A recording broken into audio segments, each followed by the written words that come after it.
Good evening students, welcome to my YouTube channel. This is the second session of this chapter, Force and Laws of Motion. Already first session or the first lecture was posted in my channel. In that session we have discussed the definition of force, what is actually force is, their classification of force, balanced force, unbalanced force, their example, concept about inertia, concept of momentum, and Newton's first law of motion. That things were covered in the first session, and in today's session we will cover the Newton's remaining two laws, that is second law and third law, and also we will cover impulse, concept of impulse that came from Newton's second law, and some practical example about Newton's third law. That all these things will be covered, and in the next session, that is lecture third, the remaining topic, that is conservation of momentum, the remaining topic will be covered, and along with some question answers from your NCERT or any other reference book, that will be covered. So all total 3 lectures will be covered regarding this chapter.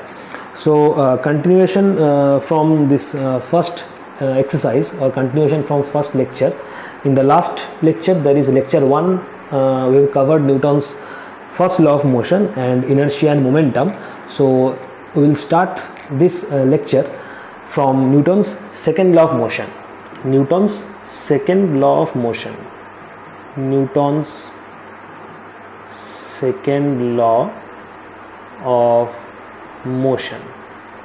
Newton's second law of motion, because Newton's first law was covered in lecture 1, so we will study Newton's second law of motion. So what is Newton's second law? The statement is that the second law of motion states that the rate of change of momentum of an object is directly proportional to the applied external force. That means the force you are applying, there is the external force, and the external force is directly proportional to the rate of change of momentum of an object. That is, the rate of change of momentum of an object is directly proportional to the applied external force, and it takes place in the direction in which the external force acts. That means the direction will be towards the external force. Clear? So statement is that in Newton's second law of motion, it states that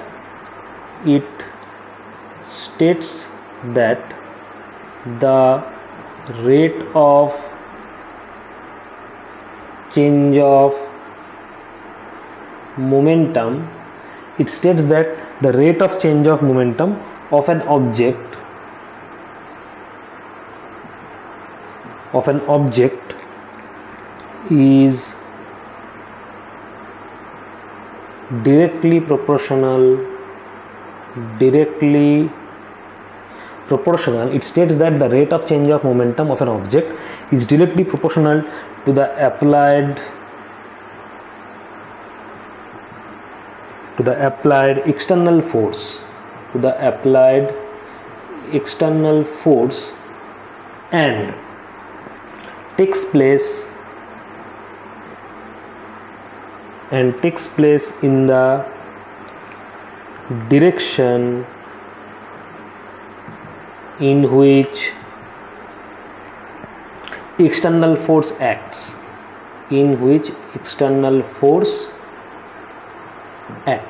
That is the statement of Newton's second law, that it states that the rate of change of momentum of an object is directly proportional to the applied external force and takes place in the direction in which external force acts. That means in short, the rate of change of momentum is directly proportional to the applied external force. That is the Newton's second law of motion. Now what is its mathematical expression, mathematical formulation or mathematical expression of Newton's second law, mathematical formulation or mathematical expression of Newton's second law of motion. Suppose a body having mass m, it is moving with initial velocity u. Suppose a body having mass m, it is moving with initial velocity u, and it accelerates uniformly with an acceleration a. with acceleration a. A body having mass m, it is moving with initial velocity u and having uniform acceleration or moving with an uniform acceleration a for time t, so that its final velocity changes to v, so that its final velocity changes to v. I am repeating again. Suppose a body having mass m, it is moving with initial velocity u and also it accelerates uniformly with an acceleration a for time t and changes the final velocity to v. Then initial momentum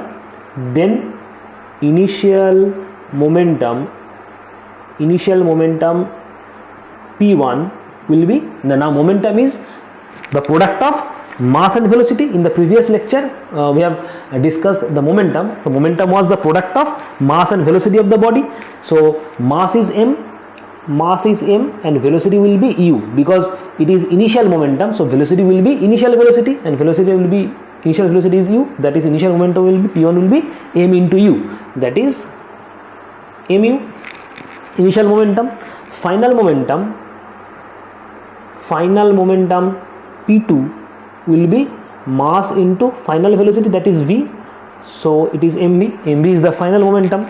Now change in momentum. What is the change of momentum? Change in momentum. Now change in momentum, it is p2 minus p1, that is final momentum minus initial momentum, that means p2 is mv, p1 is mu. Now take m as common, so that is m v minus u, that is change in momentum. But according to Newton's second law, it states that the rate of change of momentum of an object is directly proportional to the applied force.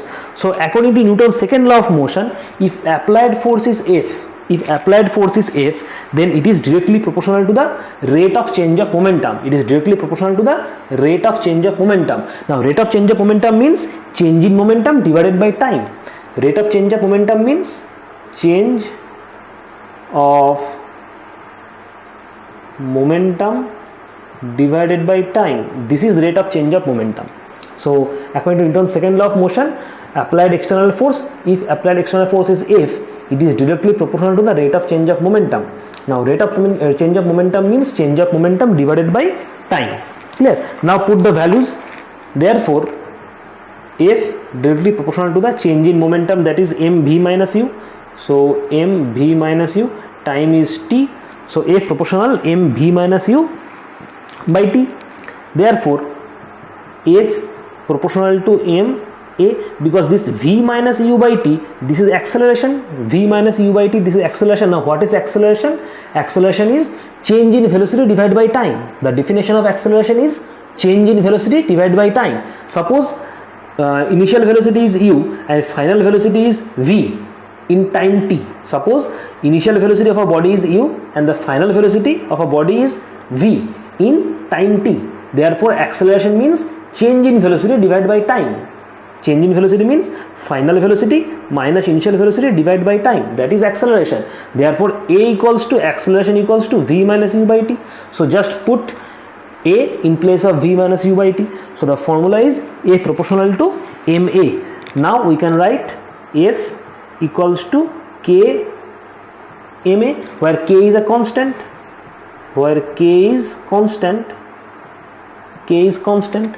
because to omit proportional sign, we need a constant. To omit proportional sign and put equal sign in place of proportional sign, we need a constant. That means F equals to kma, where k is a constant. Now this k constant is termed as proportionality constant. This quantity k constant is termed as proportionality constant or constant of proportionality. It is termed as, this constant is termed as constant of proportionality.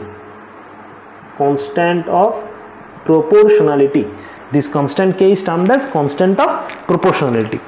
So if k is 1, now if this k is 1, so F equals to ma, so F will becomes ma. Suppose k is 1, if k is 1, just put 1 in place of k, that means F will be equals to ma. So force equals to mass into acceleration.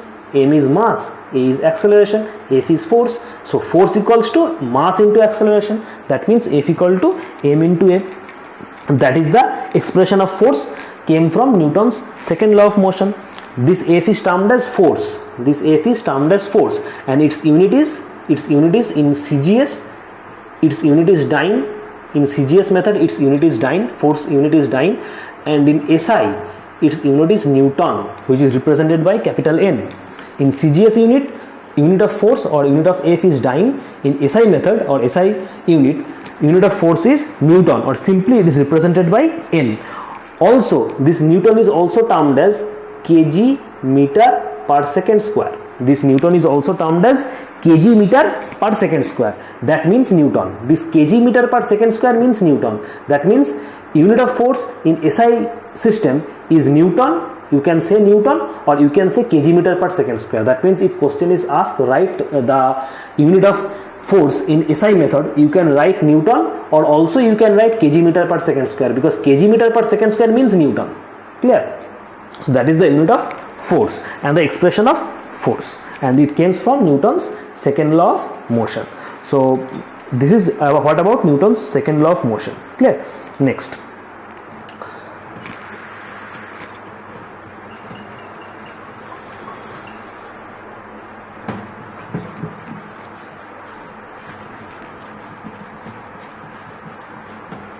Now sometimes question is asked like that, express Newton's first law from mathematical expression of second law. The question is asked that express Newton's first law, or establish Newton's first law from mathematical expression of second law. That means we have to establish Newton's first law from second law. We have to establish Newton's first law from mathematical expression of Newton's second law. So make a heading, that is Newton's first law from mathematical expression of second law. Newton's first law from mathematical expression of second law. That means how can we establish Newton's first law from mathematical expression of Newton's second law? So now what was Newton's first law? Newton's first law states that an object will continue to remain in its state of rest or in uniform motion along a straight line path unless an external force acts on it. Unless you are applying any external force, a stationary object will remain in its stationary position, and a moving object will remain in its moving position or moving motion. That was the Newton's first law. Unless you are applying an external force, a stationary object always remain stationary and a moving object always be in moving. That was the Newton's first law. Clear? So we have to establish the Newton's first law from the second law. So according to Newton's second law of motion, we can write that force equal to mass into acceleration, that is force equal to m into a. We can write this expression. This is the Newton's second law of motion. This is a mathematical expression from Newton's second law. So we can write that mathematical expression of Newton's second law of motion. Mathematical expression of Newton's second law of motion is that F equal to mass into acceleration. Clear? Now F equal to, we can write, now acceleration is change in velocity divided by time. That means we can write v minus u by t in place of a. V is the final velocity, u is the initial velocity, and t is the time. So F equals to m v minus u by t, because acceleration means v minus u by t, that is final velocity minus initial velocity divided by time. Clear?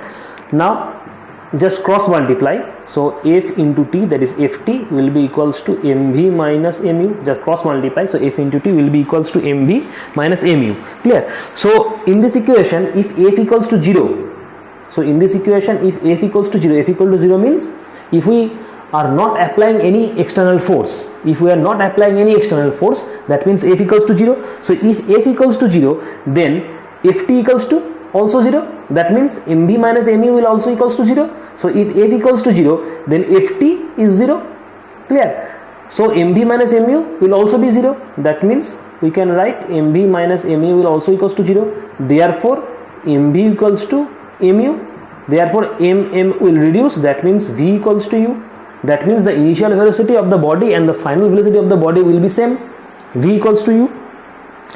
When F equals to 0, this means that in the absence of any external force, when there is no external force, in absence of any external force, the object will continue moving with uniform velocity u throughout the time, because the initial velocity will be equals to final velocity. If F equals to 0, that means you are not applying any external force, or in absence of any external force, the initial velocity of the body will be equals to its final velocity. That means the object will continue moving with its uniform velocity u throughout the time t. And if this u equals to 0, then also the final velocity v equals to 0. If u equals to 0, then also the final velocity v also be 0. That means the object will remain at rest. If u equals to 0, that means v equals to 0. That means both the velocity is 0. Both the velocity of 0 means the object will be at rest. The object will be at rest because both the velocity is 0. So object will be at rest.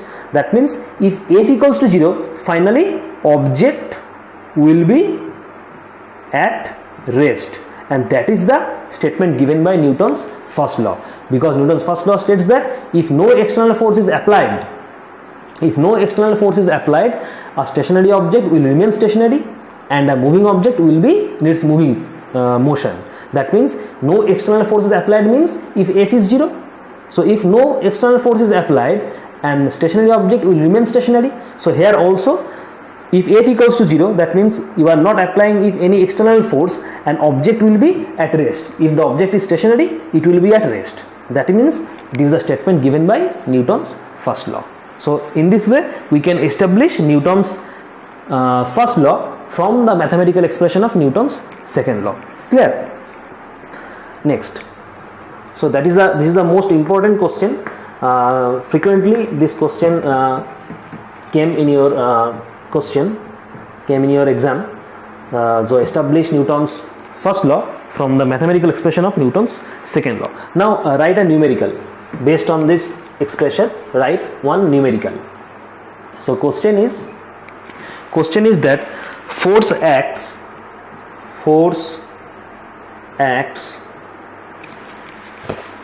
on an object of mass 4 kg force acts on an object of mass 4 kg and changes its velocity. Force acts on an object of mass 4 kg and changes its velocity from 10 meter per second to 20 meter per second in 5 seconds. Find the magnitude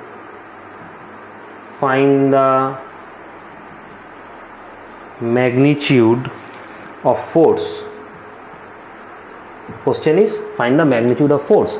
So question is force acts on an object of mass 4 kg and changes its velocity from 10 meter per second to 20 meter per second in 5 seconds. Find the magnitude of force. That means the mass of the object given is 4 kg. Initial velocity u is given 10 meter per second. Final velocity v is given 20 meter per second. T is given 5 seconds. That means we have to calculate the force. Clear? Now force is actually mass into acceleration. So mass is given, acceleration is not given. So with this data we have to first calculate the acceleration, and acceleration means v minus u by t. So final velocity minus initial velocity divided by time, which is given in the question. Therefore we will first derive the acceleration. Clear? So just write here that given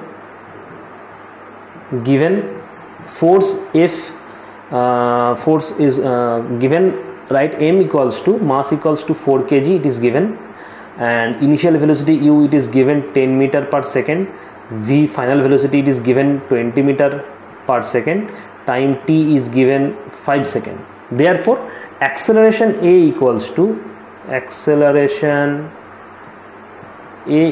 to formula is v minus u divided by t. So final velocity is 20, initial velocity is 10, time is given 5, that means 10 by 5, so 2, therefore unit is meter second per second square, therefore 2 meter per second square. That is the acceleration. So acceleration is 2 meter per second square. Now put this acceleration in final expression, that is Newton's second law of motion expression, that is F equals to ma. So that means magnitude of force F equals to mass into acceleration. Mass given 4 kg, acceleration is 2 meter per second square, that means your unit is kg meter per second square, or you can also write this as Newton. So answer is 8 kg meter per second square, or you can write or 8 Newton, because kg meter per second square is Newton. Your answer is 8 kg meter per second square or 8 Newton. So very easy numerical. So this type of numerical can be asked in your exam. So prepare well in your NCERT book or in any reference book. So it's very easy. Next concept from Newton's second law of motion. Next concept from Newton's second law of motion is impulse. What is impulse? What is impulse?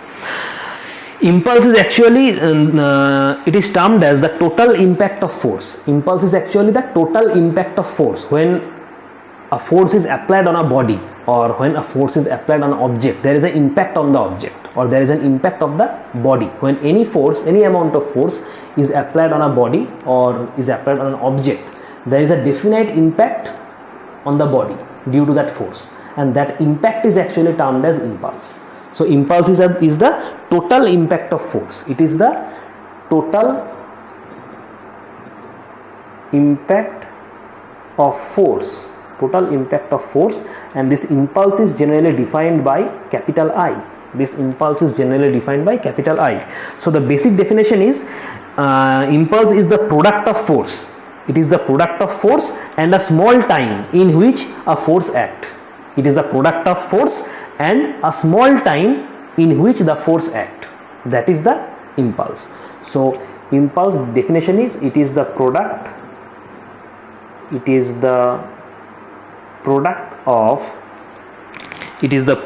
of force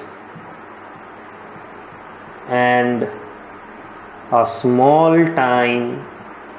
It is the product of force and a small time in which the force act. This is the definition of impulse. It is the product of force and a small time in which the force act. Clear? So what is the expression of impulse? Now what is the expression, mathematical expression of impulse? The mathematical expression of impulse can be discussed with the help of Newton's second law of motion. It can be established from Newton's second law of motion. Now according to Newton's second law of motion, F equals to mass into acceleration, that is m into a. Clear? Now acceleration means final velocity divided by minus initial velocity divided by time, that is v minus u by t, that is rate of change of velocity. So acceleration equals to final velocity minus initial velocity divided by time. Now F equals to m v minus u by t. So you can write m equals to m v minus mu divided by t. M is multiplied with v and m is multiplied with u. So mv minus mu by t. Now cross multiply. So ft will be equals to mv minus mu. So this ft means force into time. That means product of force and time, which is actually termed as impulse. This ft means force into time. That means it is a product of force and time, and the product of force and small amount of time is impulse. That means ft is your impulse. So impulse is represented by I. So we can write impulse I equals to ft. That means P2 minus P1. That means change in momentum. P2 is final momentum, P1 is initial momentum. That means change in momentum. So impulse is actually product of force and time, or it can also be represented as change in momentum. So we can write that impulse equals to change in momentum. Clear? So what is the unit of impulse? What is the SI unit of impulse? Its SI unit is kg meter per second. That is the SI unit of impulse. That is kg meter per second, or we can represent it as Newton second. Kg meter per second or Newton second. N stands for Newton. So unit of impulse is kg meter per second or Newton second. That is the unit of impulse. Clear? So that's all about Newton's second law of motion. So we have studied Newton's second law of motion, its mathematical expression, how Newton's first law of motion can be described from Newton's second law of motion, and also the expression of impulse, the concept of impulse. So that's all about Newton's second law of motion. Now moving into the Newton's third law of motion. Newton's third law of motion. What is Newton's third law of motion? Now Newton's third law of motion states that whenever one object exerts a force on another object, then the second object exerts an equal and opposite force on the first object. Listen carefully. It states that whenever one object exerts a force on another object, the second object also exerts an equal and opposite force on the first object. That means, suppose there is two objects, A and B. If A exerts a force on B, then the second object, that means B, also exerts an equal and opposite force on A.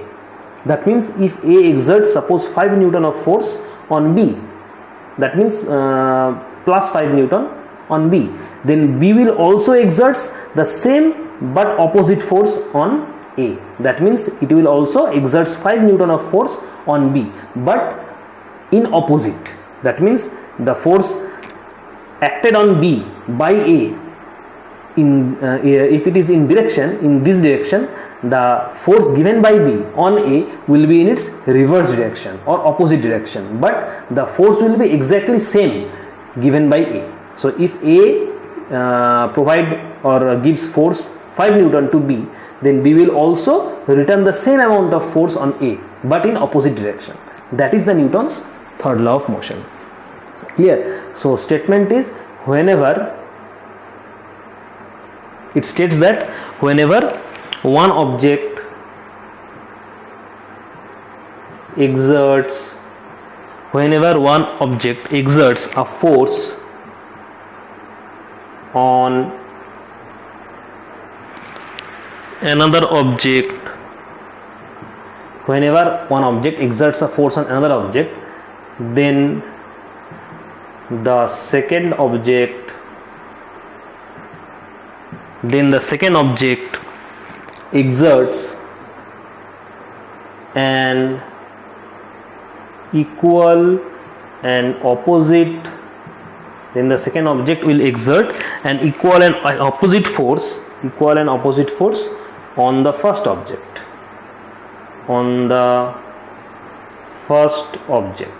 That is the statement in Newton's third law of motion. So it states that whenever one object exerts a force on another object, then the second object also exerts an equal and opposite force on the first object. Here this word is very important, equal and opposite force. So if A is exert 5 Newton force on B, then B will also return 5 Newton force to A, but in opposite direction. That means it will return exactly equal but opposite force to first object. That is the Newton's third law of motion. Here the force exerted by A on B, if it is termed as reaction, if the force given by A to B is termed as reaction, then the opposite force, that means the force exerted by B on A, is termed as this force reaction is termed as action. If this force is termed as action, then this will be termed as reaction. One is action and another one is reaction. So a force exerted by A on B, if it is termed as action, then the opposite force, that means the force acted on A by B, is termed as reaction. So action and reaction both are in opposite direction. Action and reaction, they both are equal. This action and reaction forces both are equal in magnitude, but they are in opposite direction, and they still do not cancel each other's effect because they act on different objects. They act on different objects. Action and reaction both are not on a single object. They act on different objects. That means action is here action will affect on B and the reaction will affect on A. That means both action and reaction, they are effect on different objects. So they will not cancel each other, but they are equal in magnitude but in opposite direction. So that's all about Newton's third law of motion. Now what are applications? I am explaining two applications regarding Newton's third law of motion. In your textbook or in your reference book, you can open the topic Newton's third law of motion, and you can see there are numerous practical example or practical applications given regarding this Newton's third law of motion. So first application is collision of two persons. Collision of two persons. When two persons collide with each other, what is the effect? That is collision of two persons. Now if two persons suppose if two persons are walking or running in opposite direction, if two persons they are walking or running into opposite directions, they collide with each other. If two persons they are walking or running in opposite direction, they collide with each other. Suppose they collide with each other while walking or while running, then both of them feel hurt. Both of them feel hurt because they apply force to each other. They both apply force to each other. When they collide with each other, they will feel hurt. Both of them will feel hurt because they both collide each other. That means they apply force to each other, and the two forces are opposing forces. The two forces are the action and reaction. The two forces are action and reaction. That means suppose here is two men, they are walking or running in opposite direction. Suppose they are walking or they are running in opposite direction. This is man 1 and this is man 2. They are walking or running into opposite directions, but somehow they both collide with each other. So they will feel hurt because they apply force to each other, and the forces are action and reaction. If force exerted by M1 on M2, if it is termed as action, then the opposite force, that means the force exerted by M2 on M1, is termed as reaction. Now this action and reaction both are opposite but equal in magnitude. For these two forces, they will feel hurt. That means this is the application of Newton's third law of motion. They will feel hurt because this action and reaction force, and the action reaction force, they came from the concept came from Newton's third law of motion. That means it is a practical application. There is collision of two persons is the practical application of Newton's third law of motion. Clear? Next, second example is recoil of gun. Recoil of gun. This is very important. Recoil of gun. When a bullet is fired from a gun, then the bullet also pushes the gun in opposite direction with equal in magnitude of force. When bullet is fired from a gun, the bullet also pushes the gun in opposite direction with equal magnitude of force. Now since the gun has a greater mass than bullet, so acceleration of the gun is much less than acceleration of the bullet, and the bullet continues to go forward. Whenever a bullet is fired from a gun, then bullet is applying a force on the gun, and also gun is applying a force on the bullet. As the gun is applying force on the bullet will move forward, but bullet will also return the same amount of force. According to Newton's third law of motion, if gun is applying a force on a bullet so that bullet can move forward, so according to Newton's third law of motion, bullet is also exerting the same amount of force given by gun, but it will be in opposite direction. Clear? So the gun will step back. whenever a bullet is fired from a gun, the gun will step back. Why? Because bullet is also providing the same amount of force that is providing by gun. For that case, the bullet is step back and the bullet continues to go forward. But in case as the mass of gun is higher, or the mass of gun is greater than the mass of bullet, therefore the acceleration of the gun will be much less than the acceleration of the bullet, and the bullet will continue to move forward. So that is the Newton's third law of motion. Here the bullet is also exerting a force on gun, because gun is applying a force on bullet so that bullet can move. So if there is gun and there is bullet, so the force applied by gun on bullet, if it is action, then the force applied by bullet on gun, it will be termed as reaction. So due to this action and reaction, the bullet can move forward and the gun will step back after firing a bullet. That means it is also the practical example of Newton's third law of motion. Clear? So this is all about Newton's third law of motion. So we have covered Newton's second law of motion, its expression, how Newton's first law of motion can be established from Newton's second law of motion, concept of impulse, and Newton's third law of motion, its practical example. So one topic still remaining, that is law of conservation of momentum and the applications related to law of conservation of momentum. These two topics will be discussed in the next session, and also we will cover some NCERT questions, some numericals in the next session. So remaining two topics along with questions and numericals, that will be covered in the next session. So that's all. This is the second session, the end of topic here. So that's all. Thank you.